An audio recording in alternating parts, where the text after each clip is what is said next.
Prada, buenas tardes. No, vale. Es verdad, a ver si sitio bajo. No veo. Vale. Gracias. Buenas tardes, bona vesprada y bienvenidos a los participantes de esta mesa que viendo quiénes son, por resumirlo, ¿no? Sus capacidades, no solo intelectuales y su iniciativa, sino también su capacidad de hablar, que los conozco a los cuatro y los cuatro tienen tela, vamos, tenemos un gran reto que ya no es ni la emergencia climática ni nada, es ser capaces de ajustarnos a los tiempos, o sea que lo vamos a intentar. Bien, bueno, yo primero quiero empezar agradeciendo a la organización, de verdad, porque creo que nos ha dado la oportunidad de escuchar a alcaldes y alcaldesas, o sea, las personas que estáis de verdad en el territorio intentando hacer aquello para lo que parece que casi ponemos más dificultades que facilidades y que en la administración de la comunidad autónoma intentamos ayudaros, pero muchas veces de verdad que creo que entre todos acabamos poniendo barreras y hemos de ser capaces de que esto no sea así y bueno, creo que lo hemos de conseguir y lo conseguiremos. También el poder escuchar a las organizaciones intermediarias, voy a agruparlo así, ¿no? Que estáis no solo divulgando, sino siendo capaces también de intermediar y, en definitiva, de facilitar el hacer posible las realidades, y para eso son muy importantes voy a resumirlo así, ¿no? Organizaciones que están en medio de los diferentes actores que estamos intentando hacer realidad esto de la transición energética y climática y de hacer frente al reto que tenemos. Y por otra parte también de poder escuchar a la universidad y la aportación científica. Bueno, el equipo de Itaca, Javier, Oli, Pep, la verdad es que siempre hacéis aportaciones de valor y bueno, pues para los que hemos tenido la oportunidad de trabajar cerquita de vosotros, pues es una alimentación fundamental, yo creo que para la administración. Por eso, cuando conseguimos escaparnos y tener unas horas, ¿no?, para estar con vosotros, creo que es un must y además, sinceramente, para mí siempre es muy alimenticio. Y antes de dar la voz a las empresas, que es la que creo es que de verdad sois las verdaderas protagonistas, no solo hoy, sino con vuestras iniciativas y porque es lo que realmente contribuye a poder dar saltos, creo que también el papel de la administración es importante y es una reflexión que hacía mientras estaba escuchando a todos y hacía este pequeño resumen, ¿no? Creo que el hecho de que se marquen unas políticas en una dirección, estás, pues, vamos a llamarlo así, marcando tendencia, ¿no? Creo que esa es otra de las obligaciones que se le ha de pedir a la administración pública y probablemente no es gratuito que desde el primer Botanic, pues ya desde el presidente y todo el Consejo dijeron esto del despoblamiento es una cosa que aquí en la Comunidad Valenciana también nos afecta, ¿no?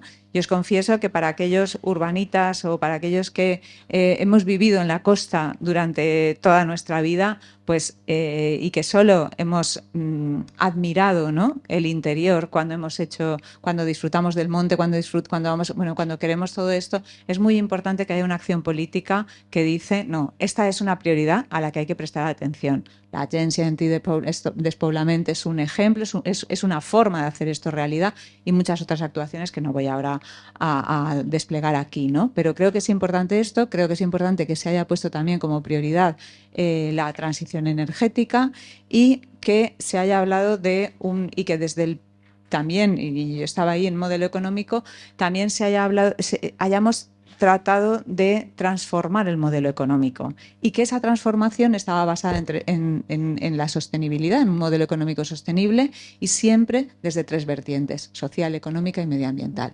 Eso ha estado ahí desde el principio y yo creo que afortunadamente tenemos ya ejemplos de cómo esto se hace realidad. Y para no extenderme más, pero quería compartir esta reflexión con vosotros de lo importante que es pedir a los responsables públicos que tengan una dirección, que esa dirección esté clara, que se mantenga, que sea consistente, porque al final estas cosas van calando y vamos entre todos contribuyendo a esa transformación. Y la última idea que yo creo que ha estado desde el principio y que se ha de mantener, ya ha salido aquí, por eso la destaco, es la de la cooperación, la corresponsabilidad, es decir, todos podemos y debemos hacer algo, y la cooperación público-privada, que tiene mucho que ver desde mi punto de vista también con esa corresponsabilidad. Dicho esto, y así ya os paso el testigo, creo que ¿por qué estáis aquí? Porque sois empresas todas que estáis contribuyendo a hacer realidad, ¿no?, esa atención, a ese compromiso con el territorio, que es el título de nuestra mesa. Y entonces os pregunto, ¿cómo estáis haciendo gala, ¿no?, de ese compromiso. O sea, ¿cómo os estáis comprometiendo con nuestro territorio? Bueno, gracias a la organización por invitarnos, gracias en par por tu excelente exposición y por moderar esta mesa. Normalmente estás a este lado, así que es un poco complicado tenerte ahí, pero bueno, tú estás con nosotros. Yo soy Marcos Lacruz, soy presidente de la Asociación Valenciana de Empresas de Energía. Para aquel que no haya estado en la Luna en los últimos 10 años, somos la asociación de referencia en la Comunidad Valenciana y una de las más importantes en España, y lo que intentamos es, pues de alguna forma, que hay un mix energético más renovable cada vez en el conjunto, ¿no?, de España en este caso. Y otras muchas cosas más que espero que los encontres en la web, ¿no? Con respecto a lo que nos estás preguntando, yo hacer también un poco una reflexión de cosas que también he oído antes, ¿no? Y es que no hace falta describir tampoco el momento en el que estamos, tan complicado. Y desde luego la respuesta para cada una de esos problemas que tenemos encima de la mesa son las renovables y concretamente, en este caso además, la fotovoltaica por cuestiones que vamos a decir, ¿no? Y luego lo enlazaré con lo que realmente queréis saber, ¿no? Las renovables y concretamente las fotovoltaicas, primero es la fuente de generación de energía más barata que existe ahora mismo en el mundo. Y ya quítale todos los apellidos de Easy, no sé qué, no, la más barata que hay en el mundo, ¿no? Y ese viene a resolver el problema económico que ahora mismo estamos teniendo, que afecta tanto a industrias como a particulares y a la economía en general, ¿no? Además, son una fuente que, quitando tramitaciones, que pueden ser muy complicadas, son de muy fácil instalación. O sea, tú ahora mismo lo tienes todo para construir un parque fotovoltaico y en 6 meses lo tienes construido. Con lo cual, también la inmediatez, ¿no?, para resolver el problema que tenemos ahora mismo lo pueden hacer, ¿no? Es una fuente que no generan contaminación, con lo cual uno de los objetivos más importantes que tiene Europa es la lucha contra el cambio climático, que además quien haya estado también por aquí este verano, pues ya sabe un poco dónde estamos, ¿no? Esta es la parte práctica de los datos científicos que se han dado antes, ¿no? Y además resulta que donde estamos, pues tenemos todas las características para convertirnos, oye, en una potencia que aproveche estas oportunidades que tenemos encima de la mesa, ¿no? Y es que la fotovoltaica, además, entiendo que un impacto sobre el territorio que no es inocuo, pero es mínimo con respecto a otras alternativas, y de esto estamos discutiendo porque también una discusión sobre cómo mitigar ese impacto, y las empresas no somos en absoluto ajenas a esta realidad, sino que estamos también poniendo nuestra parte y aprendiendo de los expertos. Muchos de ellos también están en la propia administración, que nos orientan para adaptar nuestros parques a la realidad del entorno, ¿no? Y esto la fotovoltaica lo puede hacer, la nuclear no lo puede hacer. Tú plantas ahí tu chufo y ahí está. No puedes mitigar nada, ¿no? Y esto la fotovoltaica lo puede hacer.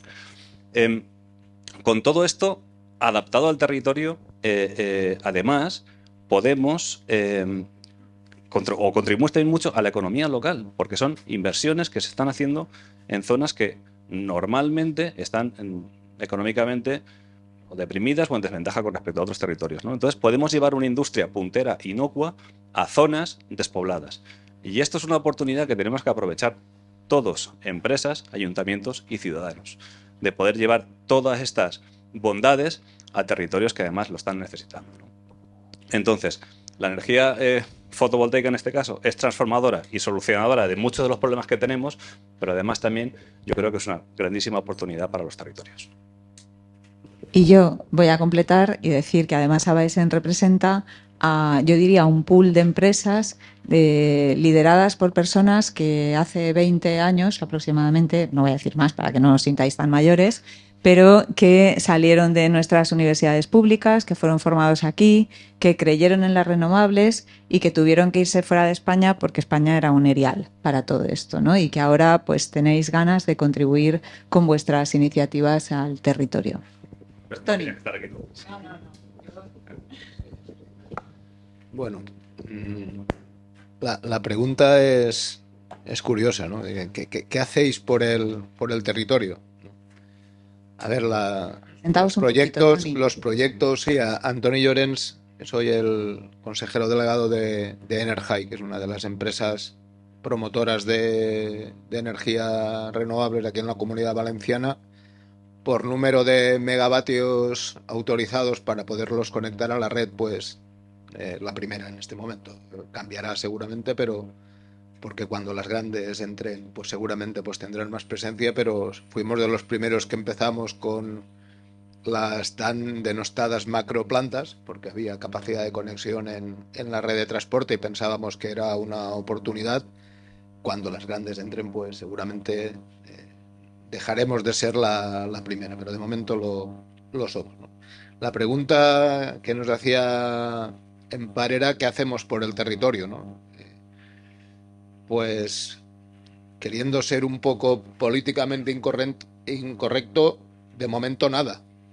Es decir, de momento hacemos planes, hacemos estudios, analizamos oportunidades y pensamos modestamente cómo poder hacer de la mejor manera posible proyectos de renovables, ¿no? Pero de momento, más allá de patrocinar campeonatos de pilota valenciana y alguna actuación más de compromiso social, podemos hacer poco más porque no hemos podido empezar a construir nada, ¿no? Y cuando no construyes nada, pues inviertes poco y el impacto en el territorio es poco, ¿no? Una de las cosas que, oyendo muchas de las reflexiones que se han hecho durante las anteriores mesas y alguna de las ponencias, es que, a ver, estamos hablando de crisis climática, además ahora se nos ha juntado con una crisis energética y con una situación problemática para las empresas, porque la energía se ha convertido en un problema en sus costes. Pero más allá de los enunciados, la verdad es que ni los tiempos para poder ayudar a hacer esa transición energética, ni para que los proyectos en los que pensamos tengan la posibilidad de terminar siendo construidos, la verdad es que no acompañan. Es decir, tenemos aún instrumentos de análisis de los proyectos y tenemos instrumentos de planificación que eran anteriores a esto de la crisis climática y anteriores a la crisis energética y anteriores al problema que tenemos. Y con esos instrumentos es muy difícil que termine pasando la transición energética. Una de las personas que ha intervenido decía, es que cuando ha habido un problema Europa dice que es el gas y la nuclear es verde.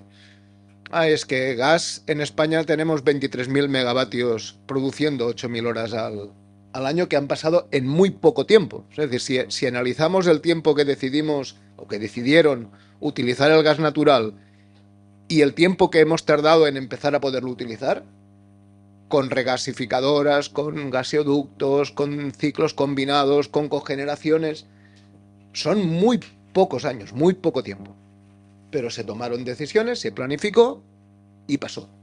Con la nuclear pasó un poco parecido. Es decir, en muy poco tiempo se tomaron decisiones, se construyeron nucleares y se cambió el mix de generación. En muy poco tiempo. Antes había pasado también con la energía hidráulica. Los grandes pantanos, era otro tiempo, pero se diseñaron, se pensaron y siendo obras mucho más complejas que una fotovoltaica, en muy poco tiempo se cambió también el mix energético.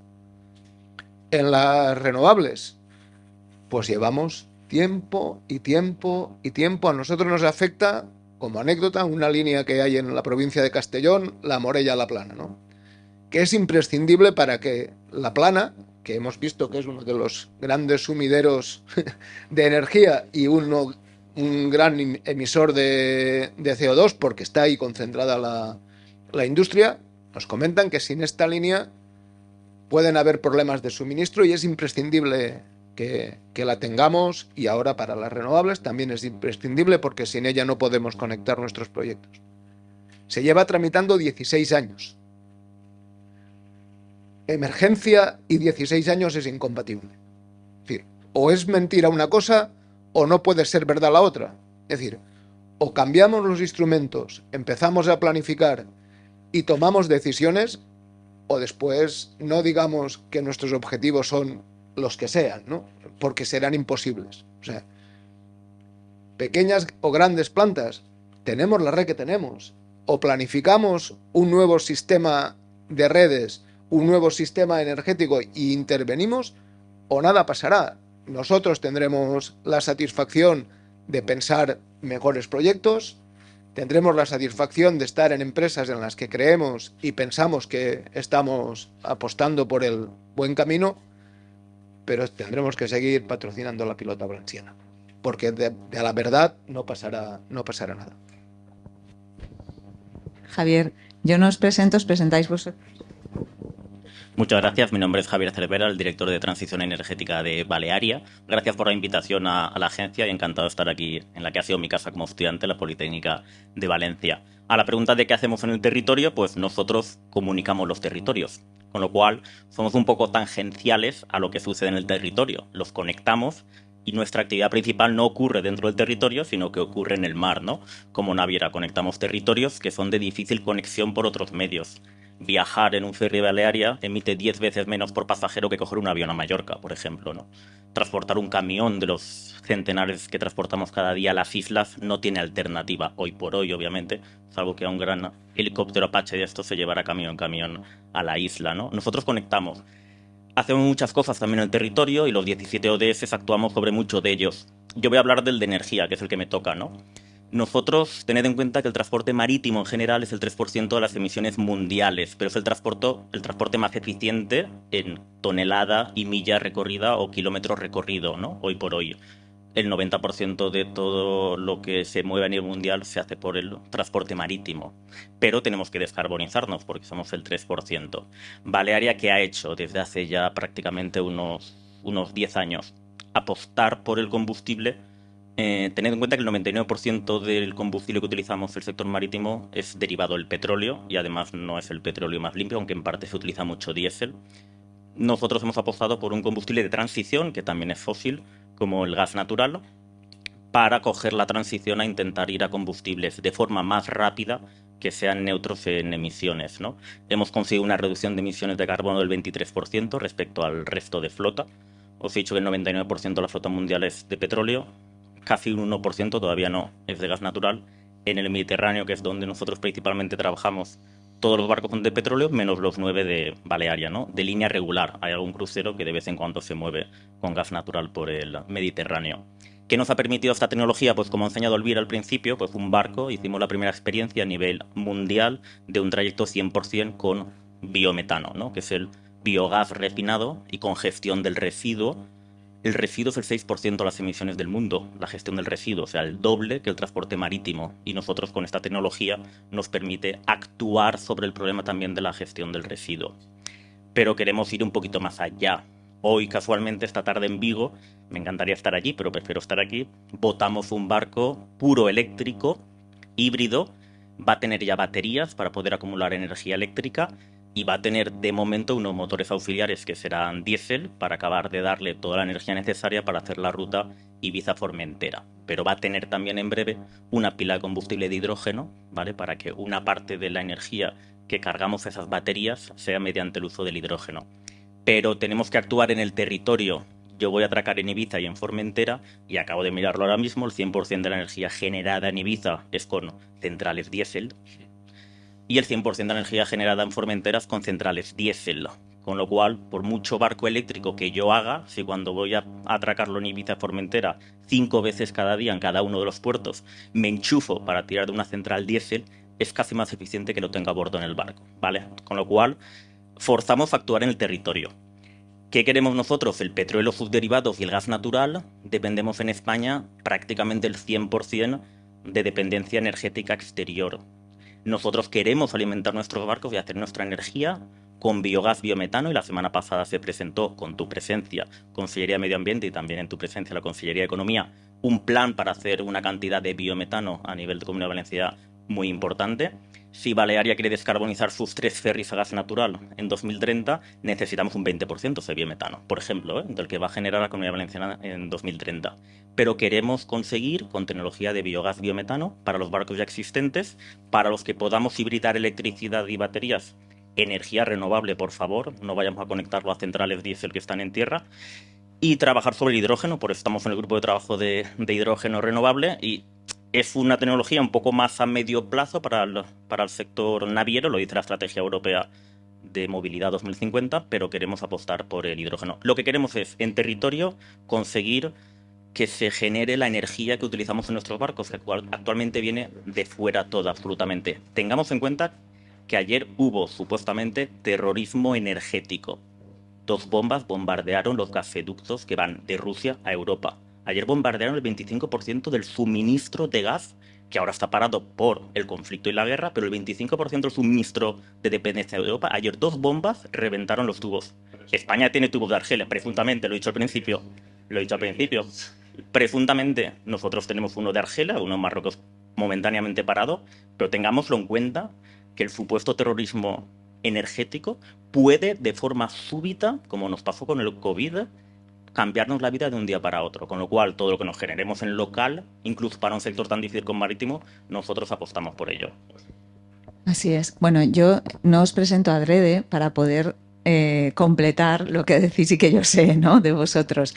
Y es que Energy sí que estáis generando de entrada una aproximación con vuestros proyectos distinta, en la que generáis dinámicas de participación allí donde estáis para que los proyectos que lleguen a materializarse y podáis hacer más cosas realmente tengan un ajuste con el territorio. Y eso es importante, llegar a un sitio y realmente tener la voluntad de que mi proyecto se ajuste a lo que la gente del territorio realmente considera importante y no lo que vemos desde los despachos de las administraciones que estamos haciendo los análisis que nos corresponde hacer, pero que no dejamos de ser análisis técnicos hechos desde mirando los papeles. Y por tanto, por eso es tan importante que los papeles estén muy bien hechos y nos deis el trabajo, porque si no se falsea también la realidad.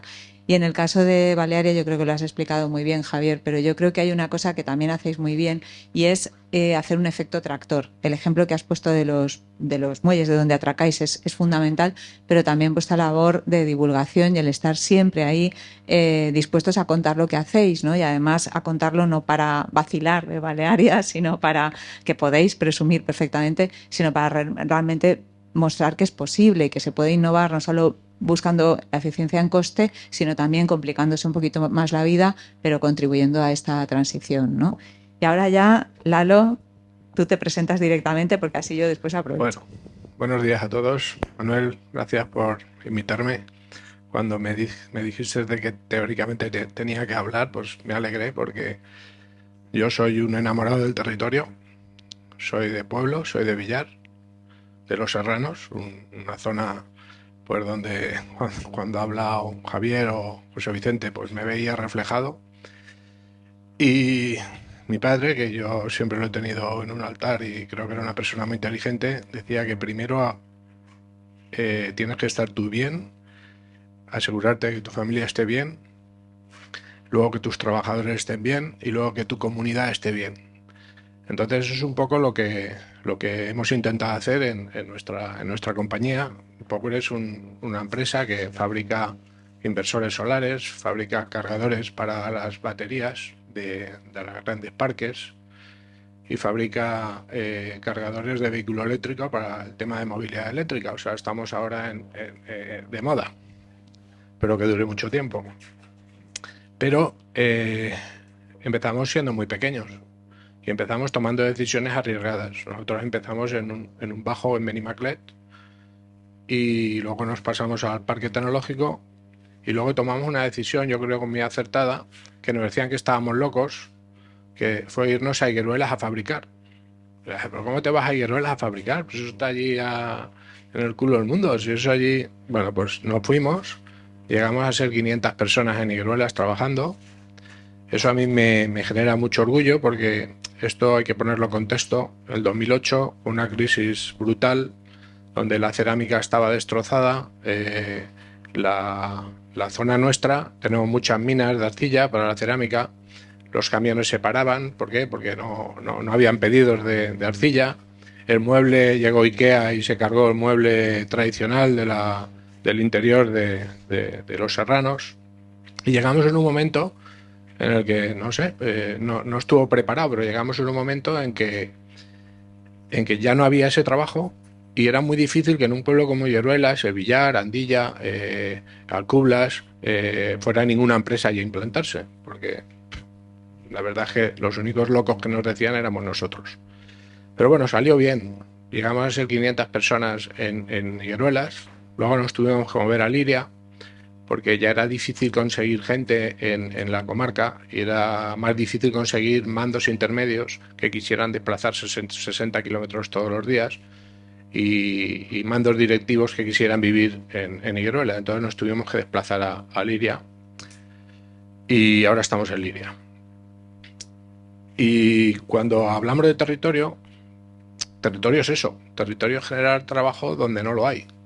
Y territorio es no llevar todos los trabajos a la periferia de las ciudades, que ya están. Nosotros con 500 trabajadores éramos Dios en Higueruelas y con 500 trabajadores en el cinturón de Valencia, pues eres uno más. Y eso los empresarios también tenemos que evaluarlo, que cuando hablamos con los alcaldes te ayudan, se ponen en tu piel y están siempre ayudándote, y cuando estás en el ayuntamiento con todo mi respeto, de Paterna, como hemos estado muchos años en el polígono del Parque Tecnológico, pues eres uno más. Entonces, como decía mi padre, asegúrate de los que están alrededor tuyos también. Y yo creo que ahora es un momento de actuar, no es un momento de quejarse, es un momento de actuar y que cada uno haga lo que pueda en sus condiciones. Nosotros, como nos ha tratado bien la vida, pues tenemos unas condiciones económicas que nos permite hacer cosas que a lo mejor a otras personas no se los permiten. Entonces, por ejemplo, ahora a mí me da mucha rabia que todo el tema de la agricultura en los serranos se esté perdiendo.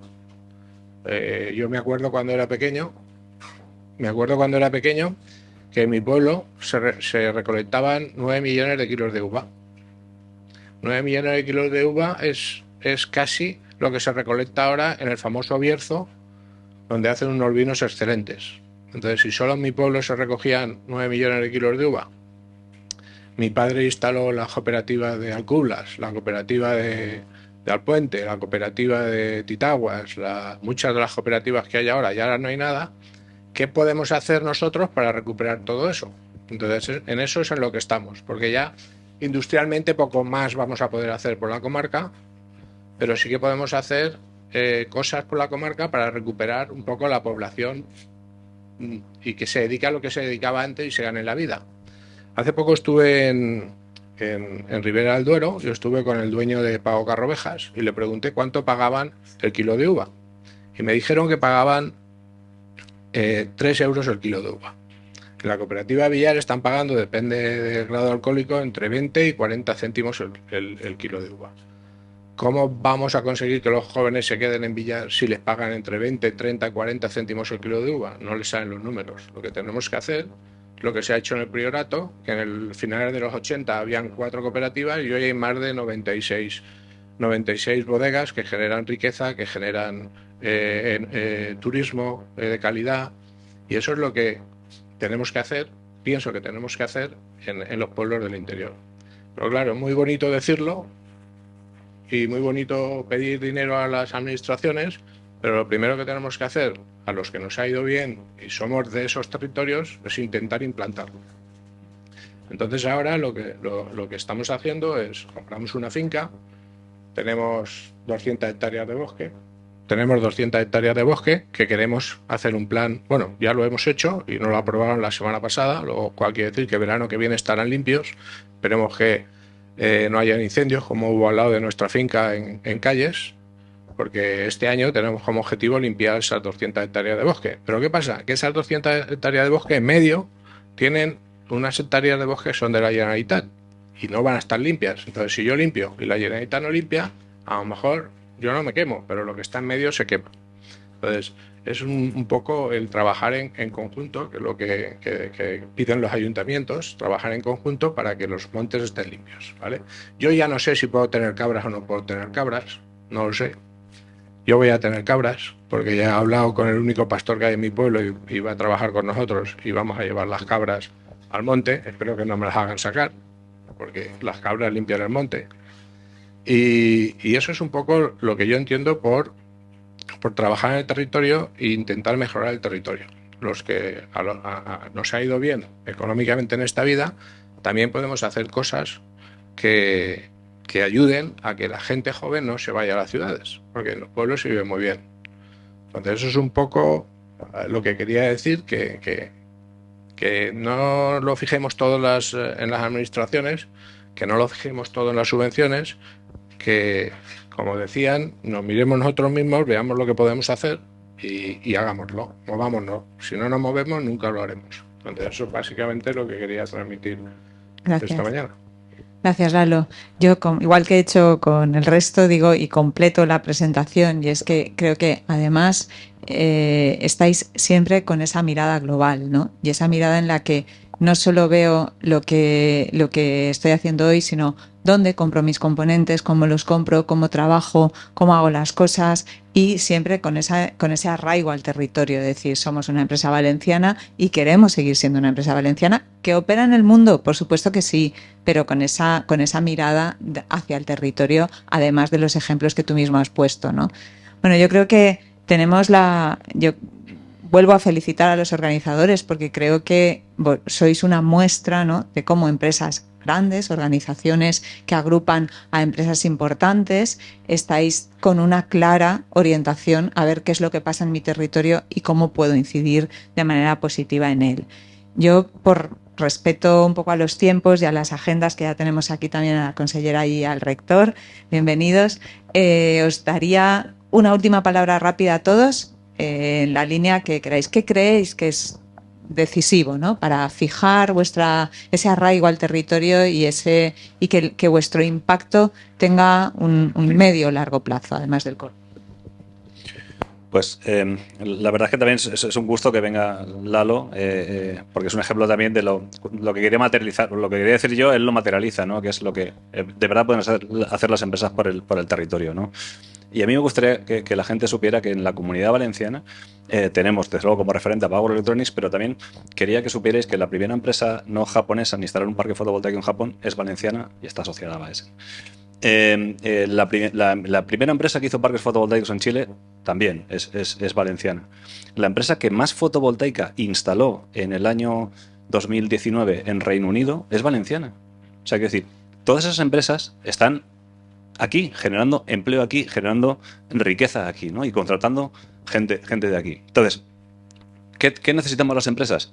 Pues en realidad tener un ámbito en el que poder trabajar, que nuestras instalaciones se tramiten con cierta celeridad y que entendamos el sector energético, sobre todo con lo que nos está pasando estos últimos días y con el desafortunado accidente, hasta que sepamos otra cosa que sucedió ayer con esto del gas y tal, sepamos que tenemos unas especialidades en la Comunidad Valenciana y unas empresas que son referentes mundiales y que esto, al final, yo creo que hay que protegerlo. Y luego también está la vertiente de lucha contra el cambio climático, que si uno de los escenarios es que el Mediterráneo suba 3 metros, aquí nos damos cuenta. O sea, en esta misma reunión tendríamos los pies mojados, ¿no? Entonces, esta capacidad que tenemos también las empresas valencianas de luchar contra el cambio climático en una situación de absoluta emergencia, yo creo que deberían ser también tenidas en cuenta. Sí. A ver, primero que nada, oír de a priori, ¿no? No analizar los proyectos y no analizar las oportunidades como si fueran un todo que está dentro de un saco y que se puede juzgar como tal. ¿Las macroplantas son mejores que las plantas no tan grandes? Pues depende, hay de todo, hay proyectos muy malos, de pequeñas y de grandes, hay proyectos muy buenos, de pequeñas y de grandes, ¿no? Lo que hay es que analizar los proyectos y ver qué pueden aportar al territorio, independientemente del tipo de suelo en el que se vayan a implantar o de la a priori de la propiedad del suelo o de la posición o no favorable por parte de un ayuntamiento o de una mancomunidad o de una zona. Lo que hay es que analizarlo, buscar la mejor solución. Si no hay solución, pues evidentemente ser ágil y rápido en decir ahí no puede ser y buscar otras oportunidades, porque tenemos territorio de sobra. Es decir, lo hemos visto en todas las intervenciones que nos han precedido. ¿Podemos hacer tratamientos de mejora de los montes? Sí.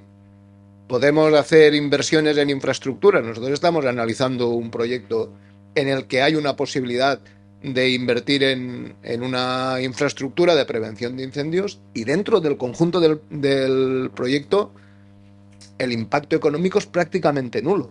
Es decir, porque estamos hablando de inversiones industriales que además duran mucho tiempo, muchos años, que nos podemos permitir hacer inversiones también en mejorar la capacitación y la posibilidad de contratación de personal, en inversiones en infraestructuras, en mejoras también del entorno rural, del entorno medioambiental.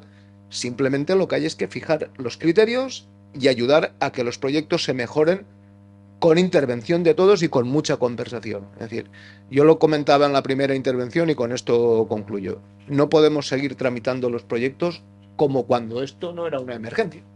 Si es una emergencia, pues no puede haber una plataforma en la que yo vuelco una documentación y ahí acabó la conversación entre todos los implicados en ese proyecto. Tenemos que buscar cauces para que podamos hablar entre nosotros de cómo mejorar los proyectos. Desde el punto de vista del ayuntamiento, que no puede ser un emisor de un informe de compatibilidad urbanística solo, no puede haber una tramitación ambiental al margen de la tramitación energética, porque eso tiene que haber elementos de conversación entre todas las administraciones, y el papel de las empresas no tiene que ser simplemente volcar información en una plataforma. Tenemos que encontrar cómo hacer eso de una manera que al final la verdad sea que se implanten proyectos y que se mejore de verdad en el territorio.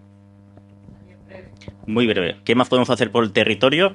Pues venir a apoyar esa generación renovable que en breve vamos a necesitar que se genere en el territorio, porque ahora, como he dicho, el 99,9% de la energía que utilizamos en el marítimo viene de fuera. Y viene de fuera con una huella ambiental brutal, todo el sector del petróleo y el sector del gas natural. Pero necesitamos generarlo aquí. Venimos, o sea, nos quedan 10 años para llegar y pedir mucha energía, biogás, biometano. Electrificación, tenemos que conectar todos los barcos a los puertos en 2030. Esos son megavatios y megavatios de potencia que hay que adecuar los puertos y tirar las redes, pero repito, alimentémoslo de energía renovable, no como el eléctrico que conectamos el verano que viene en Ibiza Formentera alimentando las baterías con motor diésel en la isla, ¿vale? Con lo cual venimos a ayudar al territorio para que se desarrollen todavía más proyectos. Yo ya no sé si es un inconveniente o es positivo, pero venimos dentro de muy pocos años a necesitar más generación renovable en el territorio.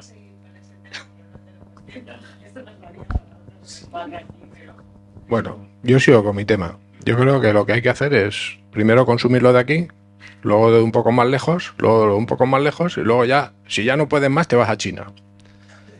Pero si vas primero a China y no consumes primero lo de aquí, entonces tenemos un problema. Entonces, si nosotros, como Power Electronics, que somos líderes mundiales en almacenamiento de energía, cuando digo líderes mundiales, es líderes mundiales, incluido China, donde tenemos plantas de 900 megavatios hora. Ahora vamos a inaugurar una de 1,3 gigavatios hora. Hace poco en la tele salía que Tesla había hecho una de 100 megavatios hora en Australia y parecía que era, pues ya estamos hablando de 1,3 gigas, de 900 megas, y eso es el pan nuestro de cada día. Y todo eso lo hemos conseguido fabricando aquí, con los salarios de aquí, e intentando comprar aquí. O sea, yo los transformadores los compro en Zaragoza y los que no me puede hacer Zaragoza los compro en Italia. Yo los IGBTs se los compro a Infineon, que son alemanes, y si no llego, se los compro a los japoneses de Mitsubishi. Y la chapa la hago toda aquí. Me podría ir a sitios más baratos, pero todo lo que son los envolventes y todo los hago aquí. Entonces, son los CEOs y los dueños de las empresas los que tienen más poder incluso que los políticos. Porque si el CEO de Iberdrola dijera que vamos a poner primero inversores españoles y si no inversores europeos y si no inversores chinos, pues resulta que el de compras primero intentaría poner un español, luego un europeo y luego un chino. Pero como lo dice el más barato, pues se va al chino directamente. Eso en nuestra empresa no pasa.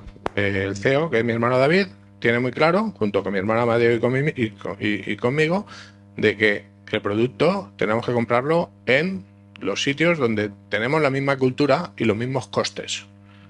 Porque si no, no hay algo que falla. Si todo lo traigo de fuera, al final, ¿qué hago yo aquí? Pues me voy a China, lo fabrico en China y ya está, ¿vale? Entonces, somos nosotros los que tenemos el poder de decisión.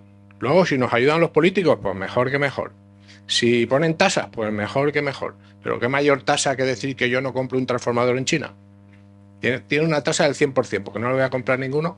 Pues imaginaros si eso lo hiciéramos todos, ¿vale? Entonces, eso de la economía circular no solo vale con las patatas, las naranjas y los huevos, vale también con la industria. Entonces, el dinero se quedaría aquí. ¿Vale? Gracias, Lalo. ¿Veis como yo he dicho al principio que erais los verdaderos protagonistas? Es que es así. Bueno, gracias a todos por vuestros ejemplos y por vuestra contribución hoy.